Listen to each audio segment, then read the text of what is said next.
ایک آدمی نے دل دہلانے والا واقعہ سنایا۔ وہ ذکر کرتا ہے کہ جب میں عمرے پر گیا تو حرم شریف میں تھا۔ وہاں نماز کے بعد جنازے اکثر آ جاتے ہیں۔ ہر نماز کے بعد کسی کا جنازہ پڑھا جاتا ہے۔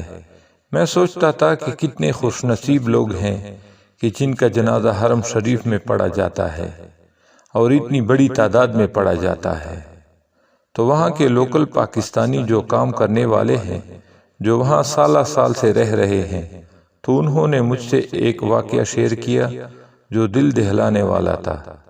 تو آج میں آپ سے اس لیے شیئر کرتا ہوں کہ سب کا ایمان تازہ ہو اور اللہ کا خوف دل میں پیدا ہو۔ انہوں نے بیان کیا کہ یہاں کچھ سال پہلے ایک شخص کا جنازہ آیا۔ ابھی حرم شریف میں نہیں رکھا تھا، ابھی حرم شریف کے باہر ہی رکھا تھا، تاکہ لوگ جب اکٹھا ہوں تو پھر اندر اکٹھے لے کر جائیں گے۔ جب لوگ اکٹھے ہوئے اور جنازے کو اندر لانے کی نیت سے اٹھانے لگے تو جنازہ بھاری ہو گیا۔ اتنی زیادہ تعداد میں لوگ جنازے کو اٹھا نہیں پا رہے تھے۔ ہر حربہ استعمال کیا لیکن جنازہ ہلنے کا نام نہیں لے رہا تھا۔ حضرات حرم شریف کے اندر گئے اور خانہ کعبہ کے امام کو بتایا کہ یہ مسئلہ ہے کہ جنازہ ہلنے کا نام نہیں لے رہا ہے اور وہ چارپائی اتنی زیادہ بھاری ہو گئی ہے کہ لوگ اسے اٹھا نہیں پا رہے۔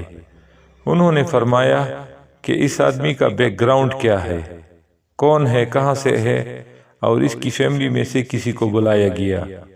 تو انہوں نے کہا یہ شخص سعودیہ کا تو نہیں پر 40 سال سے سعودیہ میں رہ رہا ہے، اس کا ٹھیک ٹھاک بزنس تھا۔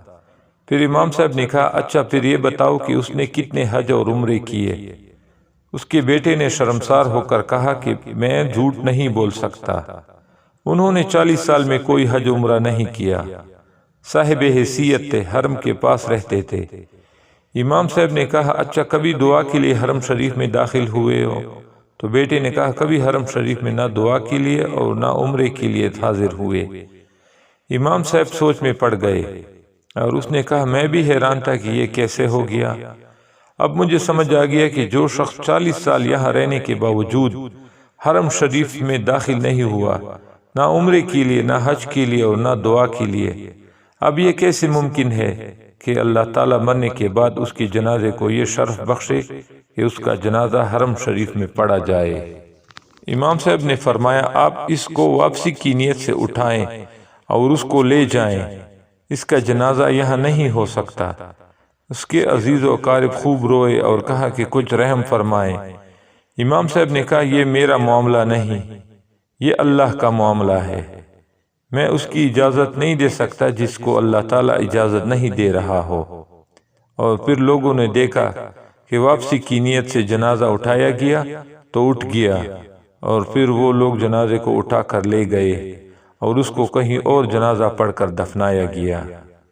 لمحہ فکریہ کہ جب ہم زندہ ہوتے ہیں، جب اللہ نے ہمیں توفیق دی ہوتی ہے، تب ہم وہ عمل نہیں کرتے اور ہم چاہتے ہیں کہ مرنے کے بعد لوگ ہمیں نیک اور اچھے الفاظ میں یاد کریں۔ ہم جو عمل دنیا میں کرتے ہیں اس کا اثر ہمیں دنیا اور آخرت دونوں میں پڑتا ہے۔ اللہ ہمیں مرنے سے پہلے نیک عمل کرنے کی توفیق عطا فرمائے، آمین ثم آمین۔